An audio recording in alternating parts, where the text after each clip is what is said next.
నమస్కారం, శివాజీ న్యూస్ వార్తలకు స్వాగతం. నా పేరు మీనా. వార్తల ముందుగా హెడ్లైన్స్. ఇక్కడ ఇది ఒకటైతే ఇక్కడి నుంచి ఇంకా అప్పులు చేయడం మొదలుపెట్టారు. మొత్తం నాన్ కన్వర్టబుల్ డిబెంచర్స్ కింద ఏపీఎస్బిసిఎల్ ఫండ్ రైజింగ్కి వెళ్ళారు. మొత్తం 2 వీళ్ళకు వచ్చిన డబ్బుల్ని నేరుగా తీసుకోవడం మొదలుపెట్టారు. బయట కూడా బారో చేయడం మొదలుపెట్టారు తాకట్టు పెట్టి.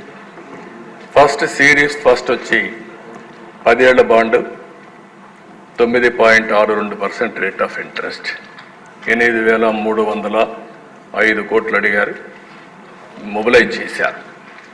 అదే మరి సిరీస్ 2 9.62%. సిరీస్ 3కి పోయే కొందికి ఎవడు రాలా. ఇక్కడ దానికంటే ముందు మీరు చూస్తే కమిషన్, ఈ డబ్బులు మొబిలైజ్ చేయడానికి కమిషన్ 1.44% ఇచ్చారు. 166 కోట్లు పే చేశారు కమిషన్. దాంట్లో కూడా కమిషన్ ఉందని తెలియదు. మరి అంటే ఏ విధంగా పోయారో వీళ్ళని ఇంకా లెక్కలేంతనం అన్నమాట. నెక్స్ట్ ఇక్కడ ఈ డిపార్ట్మెంట్స్ అన్ని 10 డిపార్ట్మెంట్స్, ఇవన్నీ గవర్నమెంట్ డిపార్ట్మెంట్స్. వాళ్ళ దగ్గర ఉండే డబ్బులు తీసి ఇక్కడ ఇన్వెస్ట్ చేసే పరిస్థితికి వచ్చారు. ఇప్పుడు first APEP DCL pension and gratuity trust ఆ డబ్బులు తీసి ఇక్కడ పెట్టుబడి పెట్టించారు. APSP DCL pension and gratuity trust, AP Genco provident fund trust, AP Genco provident fund trust, ఈ విధంగా వాళ్ళ దగ్గర ఉండే డబ్బుల్ని తీసి ఇచ్చారు.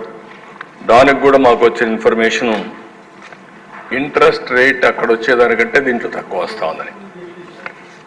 ఒరిజినల్గా అక్కడ వచ్చేదానికంటే తక్కువ వస్తే అది ఎంప్లాయీస్కి కూడా నష్టం.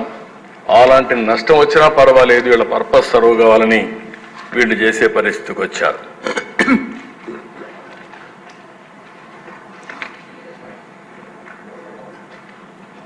ఇప్పుడు ఉదాహరణకు ఇక్కడ వచ్చినప్పుడు ఏపీ ట్రాన్స్కో, ఏపీ జెన్కో 2,268 కోట్లు ఇక్కడ ఇన్వెస్ట్ చేశారు at the rate of 8.5%.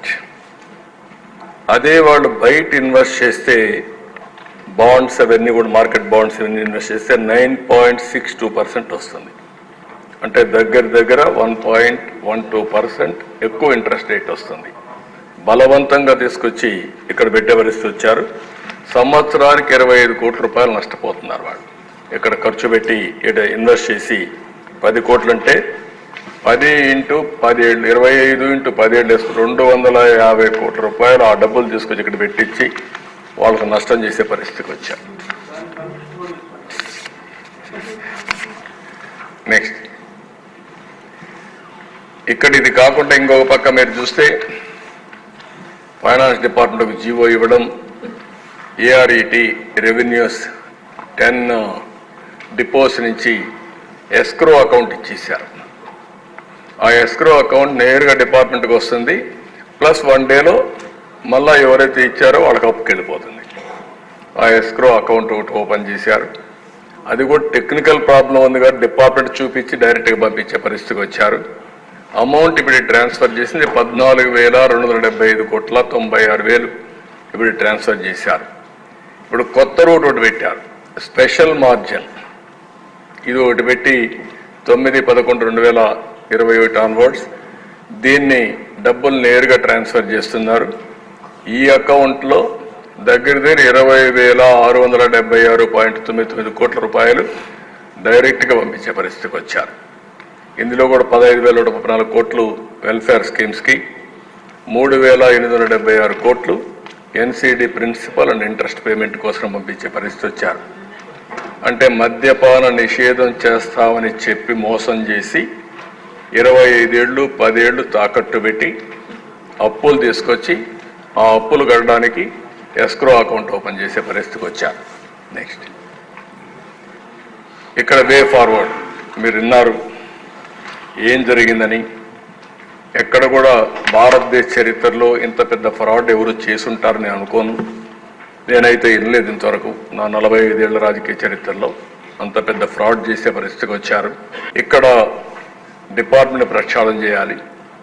Restructuring of the excise department, single line of control తీసుకొచ్చి ఎఫిషియెంట్ ఫంక్షనింగ్ కోసం ఏమేం చేయాల్సిన అవసరం ఉంది.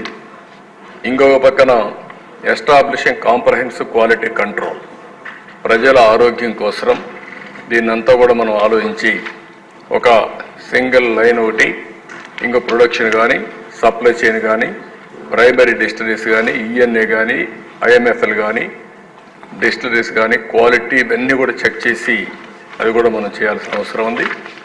ట్రాన్స్పరెంట్ ప్రొక్యూర్మెంట్ పాలసీ, ఇది కూడా డిమాండ్ డ్రివన్ కింద ఎట్లా చేయాలనేది ప్రొక్యూర్మెంట్ పాలసీ ఇష్టానుసారంగా అలాట్ చేయడం కాకుండా పద్ధతి ప్రకారం చేయాలి. అదే మరిగా షాపులు, బార్లు పాలసీ కూడా తీసుకురావాలి.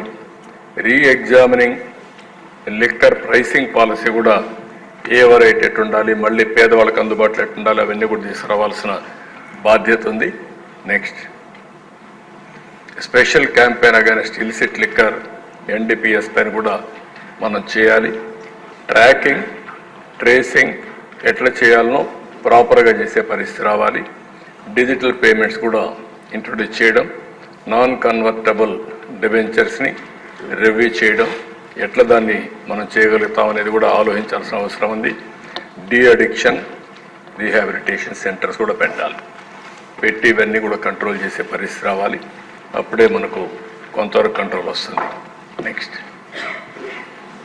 ఇన్వెస్టిగేషన్ ఇంటూ ది అలిగేషన్స్ అవినీతి ఎన్డీపీఎల్, దీన్ని ఏం చేయాలనో సభ్యులు మీరు కూడా చెప్పండి.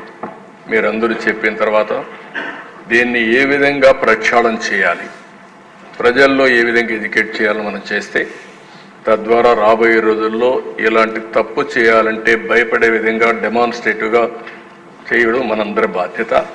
దానికి గౌరవ శాసనసభ్యులు మీరు ఉన్నారు, ప్రజలు ఉన్నారు, మిత్రులు పవన్ కళ్యాణ్ గారు కూడా ఉన్నారు. అందరం కలిసి సమిష్టిగా ఆలోచించి దీన్ని టోటల్గా ప్రక్షాళన చేయాల్సిన అవసరం ఉంది. మరొక్కసారి ఇలాంటి చేయాలంటే భయపడే విధంగా డెమాన్స్ట్రేటివ్గా చేస్తే తప్ప ఇలాంటివి జరుగుతూనే ఉంటాయి. ఈ తరో ఎంక్వైరీ జరగాల్సిన అవసరం ఉంది. ఎందుకంటే ఎంత జరిగింది ఫ్రాడ్ అనేది కూడా మనం ఇంకొంచెం తరోగా పోతే తప్ప ఇది సాధ్యం కాదు.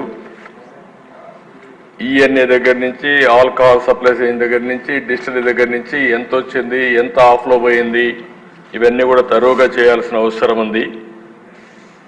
అందుకనే 5 సంవత్సరాలు లక్షల కోట్ల రూపాయలు నగదు అమ్మకాలు జరిగాయంటే, అది కూడా సొంత డిస్టిలరీస్ పెట్టుకొని చేశారంటే ఇది చాలా భయంకరమైన పెద్ద స్కామ్ ఇది. ఇవన్నీ కూడా మనం చూసినప్పుడు నాన్ డ్యూటీ పెయిడ్ లిక్కర్ ఎంత పోయింది, అవన్నీ ఉన్నాయి. ఫైనల్గా వాస్తవాలన్నీ బయట రావాలి. అందుకనే ఈ ప్రభుత్వం దీన్ని సిబిసిఐడి ఎంక్వైరీకి వేస్తూ, అదే సమయంలో దీన్ని అవసరమైతే ఈడీ సపోర్ట్ కూడా తీసుకోవడానికి పెద్ద ఎత్తున క్యాష్ ట్రాన్సాక్షన్ జరిగాయి కాబట్టి వారికి కూడా రెఫర్ చేస్తాం.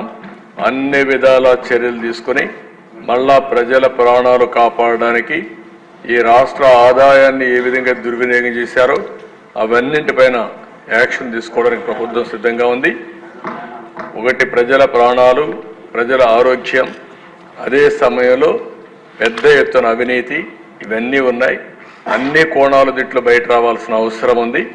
తప్పకుండా అవసరమైతే మన మెడికల్ అండ్ హెల్త్ డిపార్ట్మెంట్ కూడా చెప్పి ఆ మధ్యలో 1924 తర్వాత కూడా దీని ఎఫెక్ట్స్ వల్ల ఎంతమంది ఆరోగ్యం నాశనం అయిపోయింది, ఎంతమంది మంగళసూత్రాలు తెగిపోయినాయి, ఇవన్నీ కూడా ఎలక్షన్లో మనం చెప్పాం. అవన్నీ కూడా ఎస్టాబ్లిష్ చేయాల్సిన అవసరం ఉంది. దీనిపైన సిబిసిఐడితో తరో ఎంక్వైరీ చేపిస్తాం. ఈడీ కూడా రెఫర్ చేసి యాక్షన్ తీసుకుంటామని సభ ద్వారా తెలియజేస్తున్నాం.